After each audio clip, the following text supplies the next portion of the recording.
저부터 시작하도록 하겠습니다. 6월절에 예수께서 예루살렘에 계시니 많은 사람이 그의 행하시는 표적을 보고 그의 이름을 믿었으나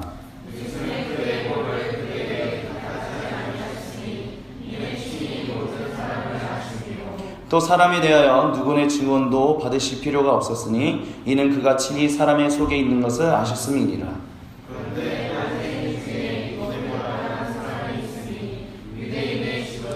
그가 밤에 예수께 와서 이르되 랍비여 우리가 당신은 하나님께로부터 오신 선생님인 줄 아나이다.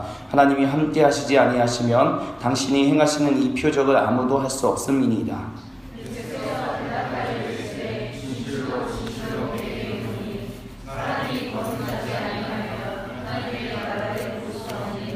니고데모가 이르되 사람이 늙으면 어떻게 날 수 있사옵나이까? 두 번째 모태에 들어갔다가 날 수 있사옵나이까?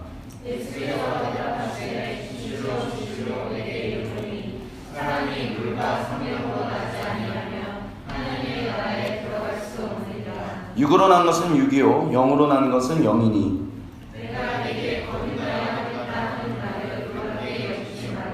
바람이 임의로 불매 내가 그 소리는 들어도 어디서 와서 어디로 가는지 알지 못하나니 성령으로 난 사람도 다 그러하니라.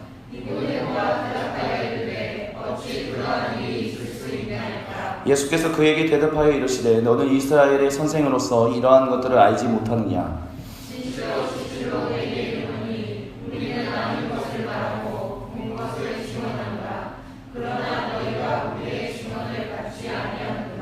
내가 땅의 일을 말하여도 너희가 믿지 아니하거든. 하물며 하늘의 일을 말하면 어떻게 믿겠느냐? 하늘에서 내려온 자 곧 인자 외에는 하늘에 올라갈 자가 없느니라. 모세가 광야에서 뱀을 든 것 같이 인자도 들려야 하리니 아멘. 다같이 자리에 앉으시겠습니다. 여러분에게 있어서 인생의 노래가 있으신가요? 아니면 여러분에게 있어서 인생의 찬양이라는 인생의 찬양 딱 한 곡 누가 물어본다면 혹시 그렇게 대답해 주실 수 있는 찬양이 있으신가요? 저는 그 찬양이 방금 전에 제가 헌금송을 했던 How Great Is Our God입니다. 제가 이 찬양을 처음 알게 됐던 것은 2006년에 제가 영국 선교사로 있었을 당시에 알게 됐었습니다. 이 찬양이 제가 기억하기로는 한 2005년 말경부터 아마 불렀던 찬양인 것 같은데 실상은 이제 영국이나 이제 북미권에서 많이 부르기 이제 퍼져나가기 시작한 건 2006년부터였었습니다. 이 찬양을 특별히 제 마음속에 있던 어떤 인생의 찬양이다라고 말씀을 드릴 수밖에 없는 이유는 제가 선교사로 있었던 그 선교지가 해서 제가 마지막으로 찬양인도 그 교회에서 마지막으로 찬양인도했던 곡이기 때문입니다. 제가 떠나기 직전에 이제 마지막으로 찬양했던 곡이다라는 것이죠. 그 지역은 이제 영국 이제 버밍엄이라고 이제 두 번째 우리나라로 치면 대전과 같은 도시인데요. 거기에 있는 도시에 그 지역에 알럼락이라는 지역이 있었습니다. 그 지역은 100년 전만 해도 98%가 백인들이 사는 지역이었어요. 그러니까 교회들이 굉장히 많았겠죠. 근데 그 당시에 2006년 그 당시에는 85%, 87%가 파키스탄에서 이민 온 무슬림들이 살고 있는 지역이었습니다. 그러니까 그 지역에는 교회가 서있지만 그 지역을 살고 있는 사람들은 다 무슬림이다라는 거죠. 그러니까 교회에 나오는 사람들이 몇 명 정도 되냐면 정말 나이 지긋하신 거기 지역에 있는 사람들은 나오지도 않죠. 그 지역에 이제 그래도 오랫동안 다녔던 어르신들 제 기억에는 한 18분, 9분 정도 되셨던 것 같아요. 저는 이제 선교사를 이제 OM이라는 선교단체를 통해서 파송을 받아서 있었는데 저는 이제 무슬림이랑 이제 그래서 뭐 도어투도어사기라고 해서 이제 축호 전도라고 하죠. 문을 두들겨서 이제 전도하고 또 이제 북테이블이라고 해서 왜 예수님이 진실로 하나님이신지에 대해서 이제 무슬림들한테 알려주는 그들의 언어로 알려주는 이런 것들을 했었었는데 희망이 없잖아요. 솔직히 말씀드립니다. 무슬림들이 솔직히 무슬림 백그라운드에서 그리스도인으로 돌아오는 사람은 거의 10만 명 중에 한 명이 될까 말까? 솔직히 그렇게 쉬운 일은 아니다라는 것은 아마 선교를 갔다 오신 분들은 그리고 이렇게 아름아름 들어보신 분들은 아실 겁니다. 그때 마지막으로 부르는 이 찬양을 하면서 내가 과연 이 자리에 다시 돌아올 수 있을까?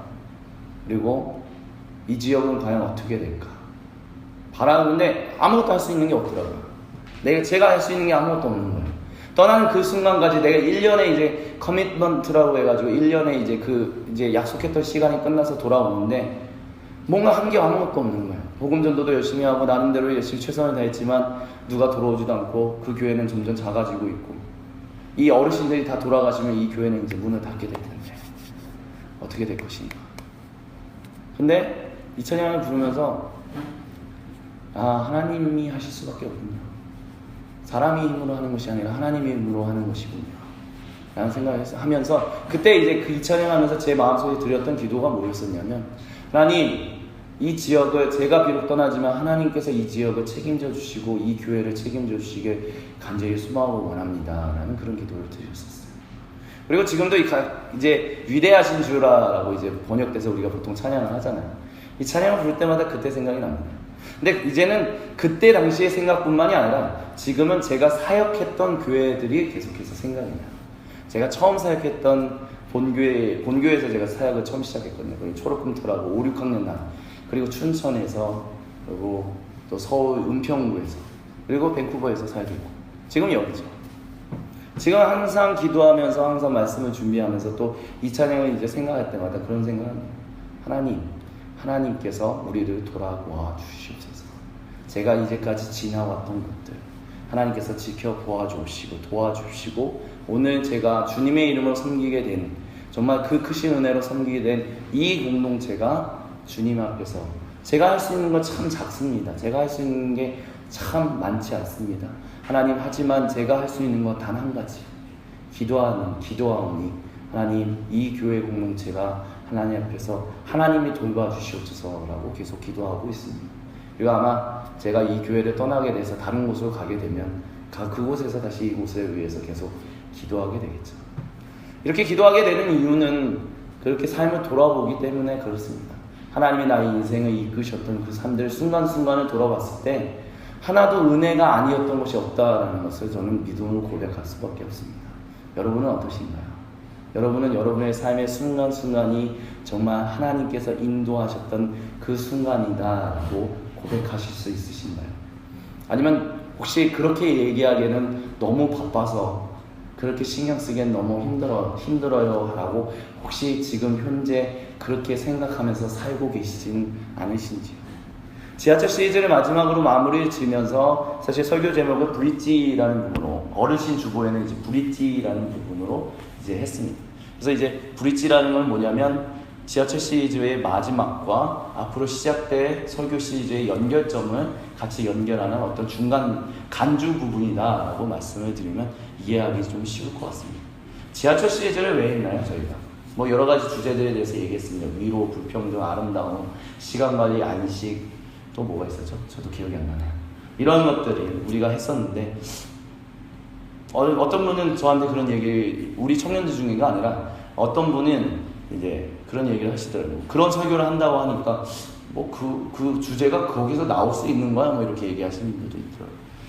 우리가 사실 지하철 타고 다니든 아니면 일상생활을 하고 다니든 그런 주제들은 사실 그렇게 쉽게 생각해 볼 만한 주제는 아닐 수도 있다는 생각도 좀 해봅니다. 하나님의 위로에 대해서, 우리가 겪고 있는 불평등에 대해서, 우리가 지금 이 세상에서 얘기하고 있는 아름다움에 대해서, 그런 것들에 대해서 그냥 우리는 많은 시간 그냥 흘낏 지나가게 됩니다. 근데 그 흘낏 지나가는 그 순간을 굳이 구태여 끄집어내서 그 주제를 같이 나눴던 이유는 우리가 첫 시작했던 요한복음 3장 16절 때문에 그랬었습니다. 하나님이 세상을 정말 사랑하시기 때문에, 하나님이 이 세상을 사랑하시기 때문에 우리의 그냥 단순히 주일뿐만의 삶이 아니라 월요일부터 토요일 우리가 시간을 사용하는 일터나 가정이나 학교나 모든 곳에서 하나님이 관심을 가지시고 그 관심 가지신 곳에 하나님이 어떻게 그 상황 가운데 말씀하실 것인가에 대해서 우리가 하나님이시라면, 주 예수님이 여기 계시다면, 2016년 여기 계시다면 분명히 그렇게 하실 것이다 라고 저는 그렇게 믿음으로 고백하기 때문에 그와 같은 주제들을 나눴다라는 것입니다. 그리고 그와 같은 주제를 나눌 수 있었던 것은 우리의 상황을 돌아볼 수 있었기 때문에 그와 같이 나눌 수 있었다라고 말씀드릴 수 있지 않을까 생각을 합니다. 근데 만약에 우리가 우리의 삶을, 우리의 인생을 돌아보는 일들을 잘 하지 못한다면, 너무 바빠요. 하루하루 살기도 바빠 죽겠는데 내일 닥쳐오는 일들, 내 지금 오늘 퇴근해도 내일 또 올 이런 프로젝트 아니면 숙제들 아니면 이런저런 일들 생각하기에도 머리가 아픈데 뭐 내 주변을 돌아볼 수 있는 여유가 있나요? 별로 여유가 없는데요. 물론 그 여유가 없을 수도 있죠. 그 여유가 없다는 것에 대해서 하나님도 참 안타까워하실 거라고 저는 그렇게 믿음을 고백합니다. 하지만 우리가 여유 없다라는 그 이유 그것만으로 인해서 하나님 내 주변 상황, 내가 지금 살고 있는 이 상황 가운데 관심 가지시는 그 하나님을 우리가 생각하지 못한다면 오늘 우리에게 주시는 하나님의 은혜를 우리는 발견하기 어려울 것이다 라고 저는 그렇게 생각합니다. 그것이 오늘 우리가 읽었던 2장 23절부터 25절에 나와 있는 사람들의 모습과 크게 다를 바가 없지 않은가라고 또한 그렇게 생각합니다. 2장 23절부터 25절은 예수님이 행하신 표적을 보고 많은 사람들이 예수님의 이름을 믿었다라는 이야기로 시작을 합니다.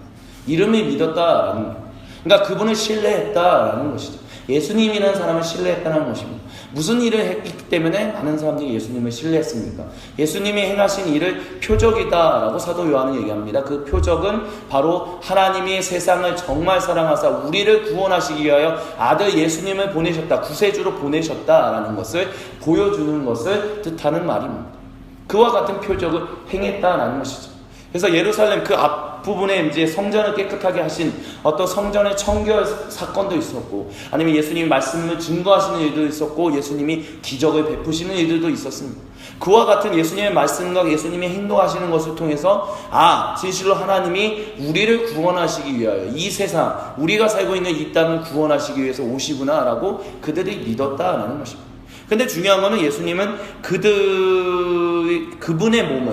그분의 몸이라는 것은 다시 좀 풀어 설명한다면 그분 자신을이라고 얘기할 수 있을 것입니다. 그분 자신을 그들에게 의탁하지 않았다. 그러니까 그들을 다른 말로 한다면 그들을 신뢰하지 않았다라고 예수님 지금 사도 요한은 얘기하고 있습니다. 왜냐하면 이는 친히 모든 사람들을 안다라고 말씀하시고요. 또한 사람에 대해서 누구의 증언도 받으실 필요가 없었다라고 얘기를 합니다. 즉 예수님의 일은 하나님이 이 세상을 구원하시기 위하여 하는 그 전도의 일들, 그 생명을 증거하는 선포의 일들을 이 사람들에게 맡기지 않았다라는 것입니다. 그리고 그들에게 가까이 가지 않았다라는 것이죠.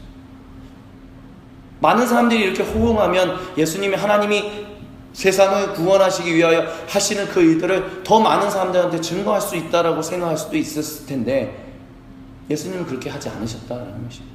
왜냐하면 예수님이 하나님이 세상을 정말 사랑하사 모든 이들을 그들의 구체적인 상황들을 구원하는 것, 그것을 구원하고자 구세주로 오신 것에 대해서는 그들이 그렇게까지 신뢰하지 못했다는 것을 사도 요한은 이 부분에서 암묵적으로 이야기하고 있기 때문에 사도 요한은 예수님은 그분 자신을 그들에게 맡기지 않았다, 즉 그들을 신뢰하지 않았다. 다른 말로는 그들로 하여금 이 세상에 복음을 증거하는 사람들로 그 일을 맡길 수가 없었다라고 예수님은 말씀하고 계시다라는 것입니다. 근데 3장 1절에는 그런데라고 해서 장면이 전환이 됩니다. 그리고 우리가 너무나도 잘 아는 니고데모가 나타납니다. 그리고 니고데모는 밤에 예수께 와서 이르되 랍비여, 즉 선생님이여, 우리가 당신은 하나님께로부터 오신 선생님인 줄 아나이다 라고 얘기하며 하나님이 함께 하시지 아니하면 당신이 행하시는 이 표적을 아무도 할 수 없다라고 얘기합니다.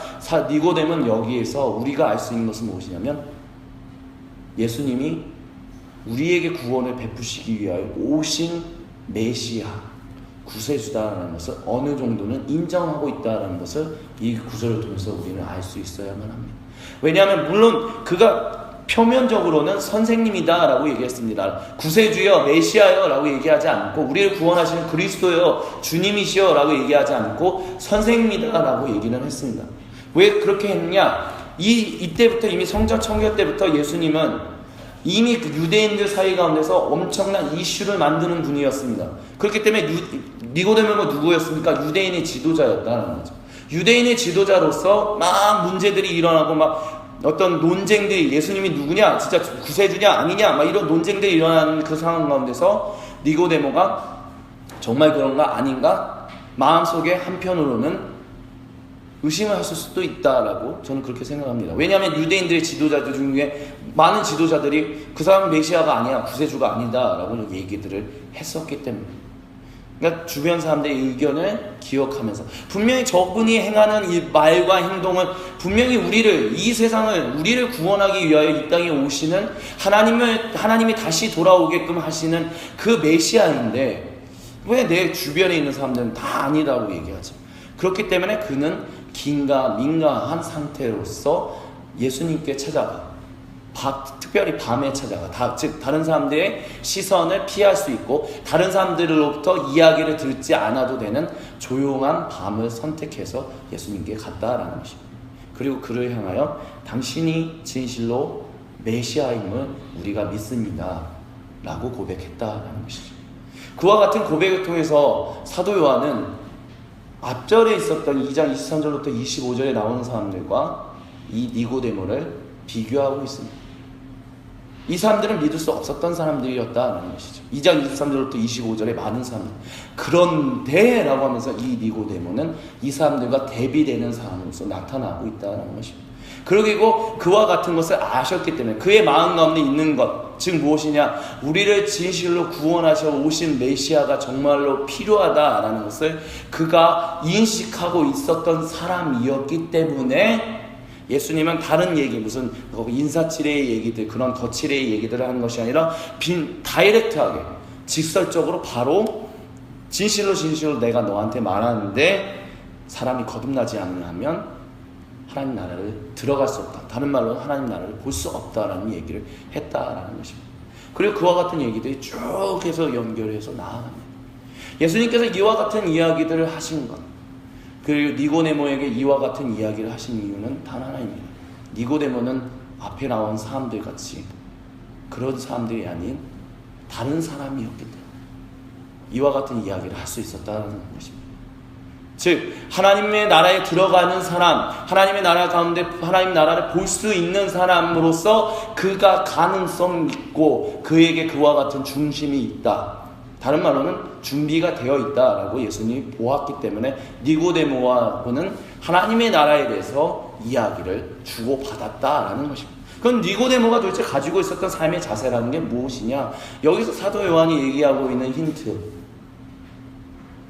3장 2절에 유대인의 지도자라 사도 요한이 얘기하고 있는 것들, 그리고 진실로 하나님의 나라를 볼 수 없습니다. 그리고 계속해서 질문되어 나아갈 때 니고데모가 어떻게 하나님의 나라에 들어갈 수 있습니까? 니고데모는 끊임없이 관심은 우리가 어떻게 그 하나님이 다시 돌아오셔서 우리의 모두를 구원하시는 그 일들을 행하실 때 우리가 어떻게 하나님 나라에 계속 그곳에서 하나님과 더불어서 계속해서 즐거운 행복한 삶을 살아갈 수 있습니까를 끊임없이 질문합니다. 그래서 예수님의 질문에 대해서, 그러니까 다시 태어난, 그렇게 얘기를 하는 거죠. 그러면 우리가 다시 태어나야 돼? 다시 태어난다는 게 무슨 의미야? 라는 것을 구체적으로 다시 묻고 있고, 이제 성령이 너희에게 다 임할 것이다, 에스겔서에서 예언되었던 그 예언들이 성취될 것이다 라고 예수님이 얘기했을 때 니고데모는 기가 막혀서, 진짜 그 일이 가능합니까?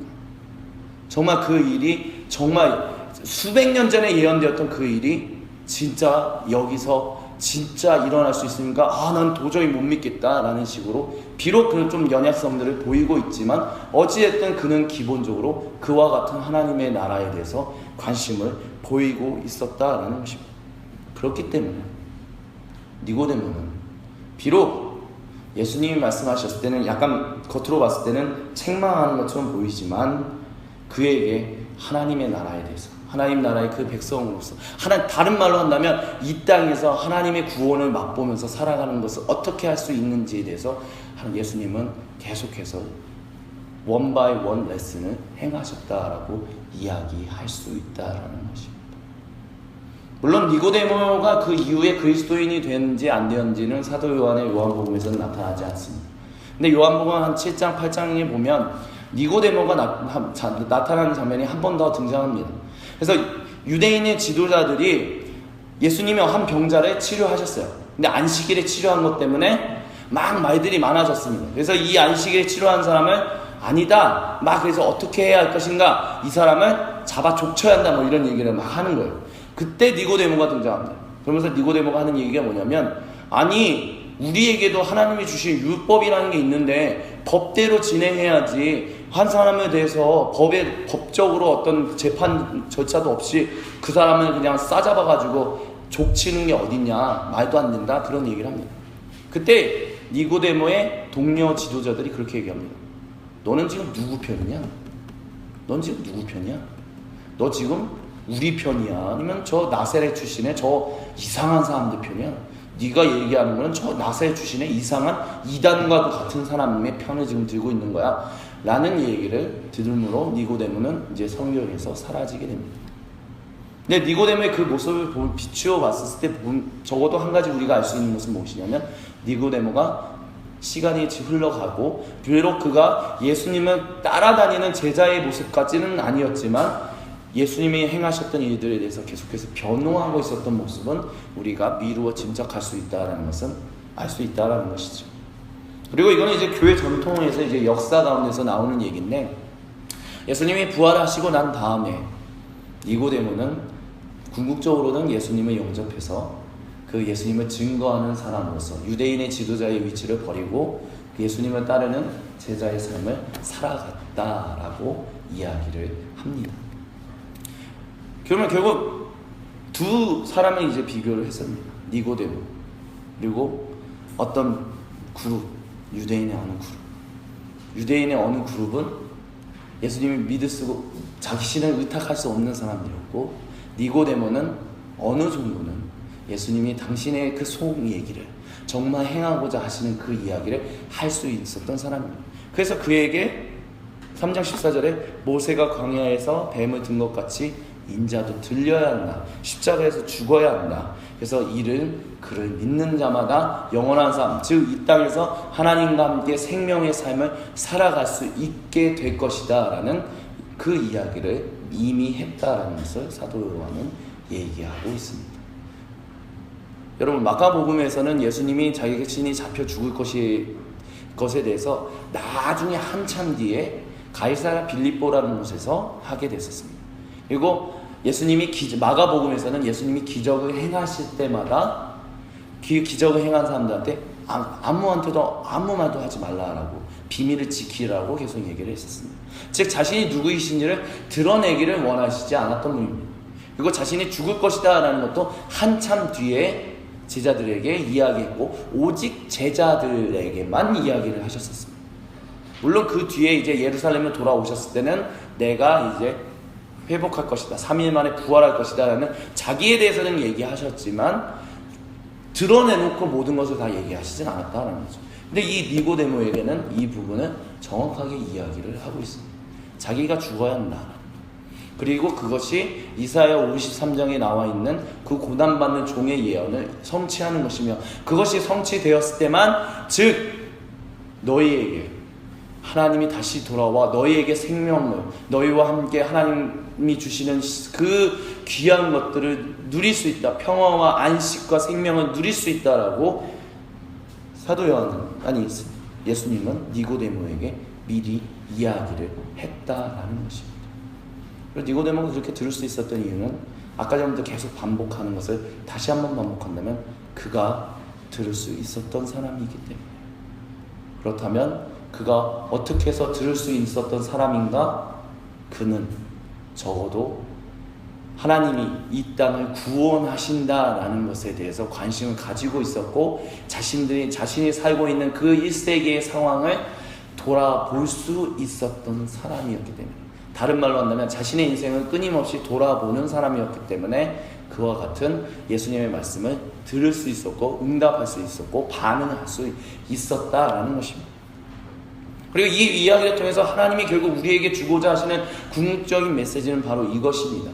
여러분은 하나님이 오늘 이 땅 가운데, 나의 삶 가운데, 그리고 우리의 삶 가운데 관심을 갖고 계시다라는 것, 그리고 단순히 관심만 갖고 계신 것이 아니라 그 은혜와 그 구원하심을 오늘 우리에게 펼치고자 하신다라는 것에 대해서 관심이 있으신가요?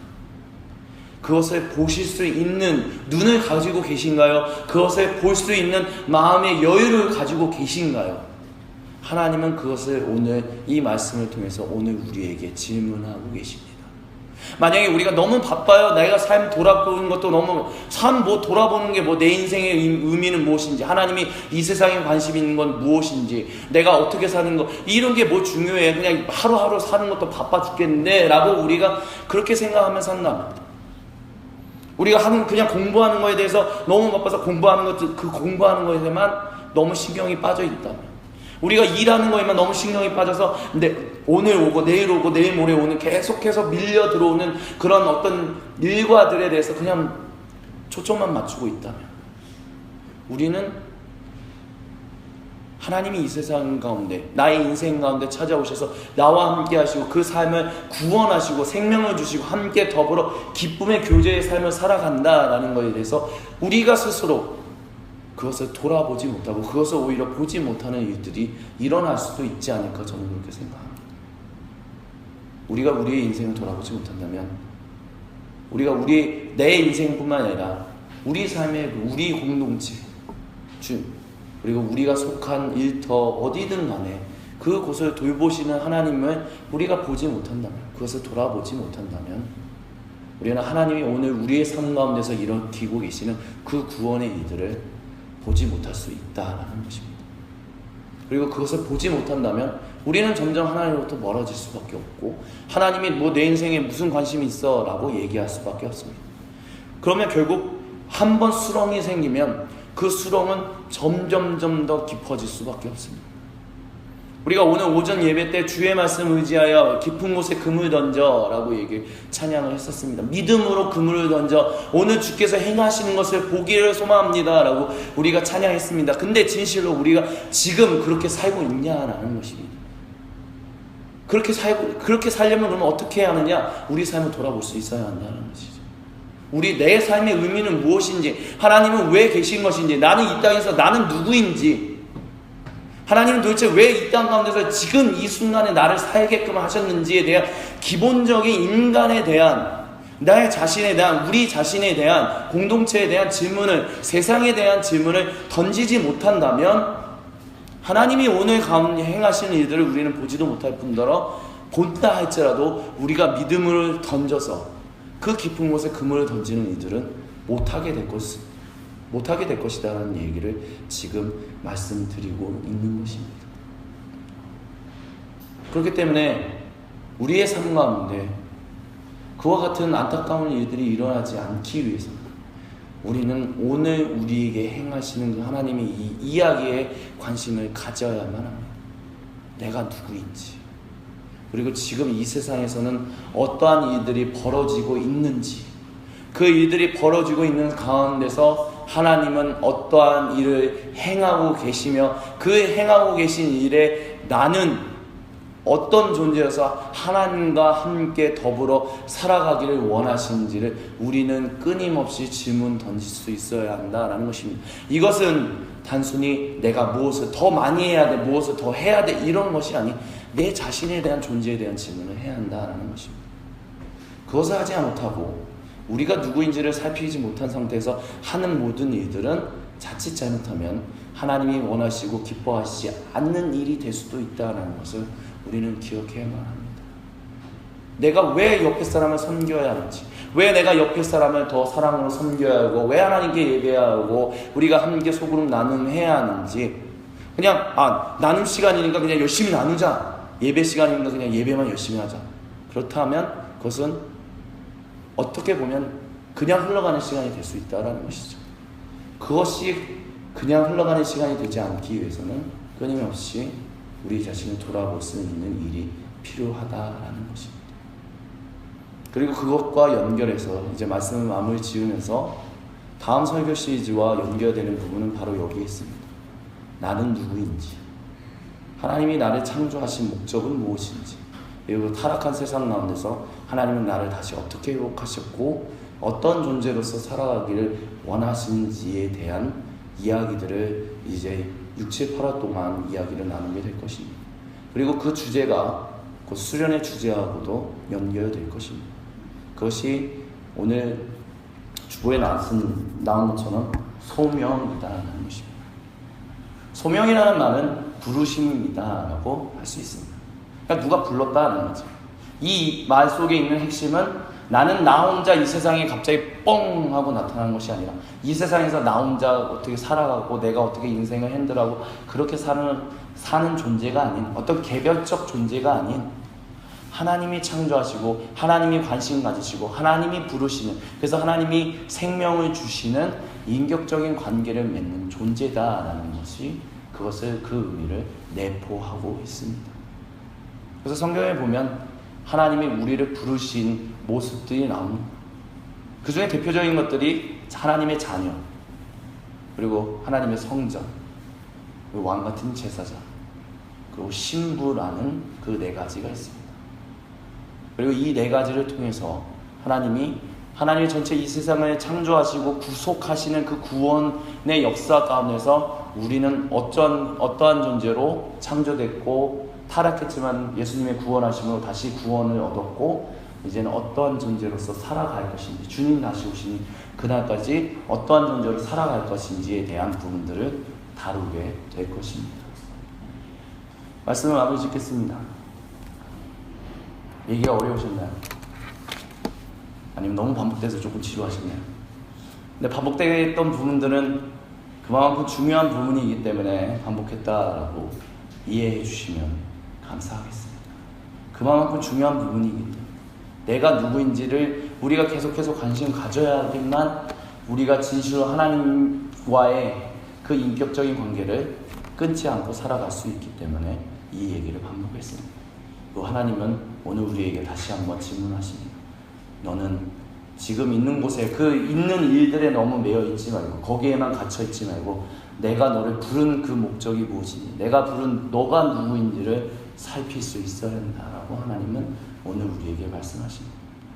그리고 그 부르신 대로 그 우리가 누구인지를 살필 수 있는 그 은혜가 우리 가운데 넘치게 되기를 주 그리스도 예수님의 이름으로 감사드리며 간절히 축원합니다.